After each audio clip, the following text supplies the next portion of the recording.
When it comes to sorting out the Northern Ireland part of the Brexit deal, the Tories aren't just at war with each other, they're at war with everything they've ever said and done about Brexit. For example, today when Keir Starmer was offering Labour's support for any deal the Tories did with the EU over Northern Ireland, Sunak said, "For the honourable gentleman to be talking about a deal that he hasn't even seen, that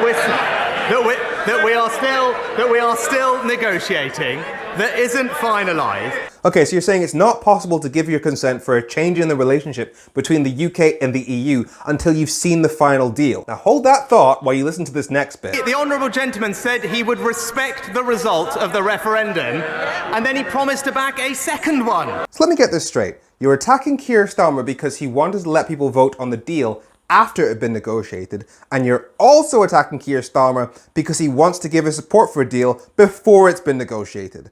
You what? Not to mention, the Northern Ireland Protocol is part of the original Brexit deal, so if it's not possible to give your consent for that now in 2023, how the hell can the 2016 referendum result ever be considered to be valid consent? What I am doing is talking and listening to the people of Northern Ireland. Well, Northern Ireland voted 56% Remain, and then the DUP piped up. That it is unacceptable that EU laws are imposed on Northern Ireland with no democratic scrutiny or consent. Addressing the democratic deficit is an essential part of the negotiations that remain ongoing with the European Union. The only way to avoid a hard border with checks on stuff that passes between Northern Ireland and the Republic of Ireland, which would destroy the peace process, is if some EU laws apply in Northern Ireland. And the only way you address that democratic deficit is if Northern Ireland has the ability to vote on EU laws. But only EU countries get to vote on EU laws. So what you've just said is incompatible with Brexit itself. And while we're at it, there are 2,200 more GPs in general practice today. That includes trainees, whereas the number of fully qualified GPs has gone down. Maybe you should improve the pay and working conditions of doctors so that those trainees stay on to become fully qualified instead of,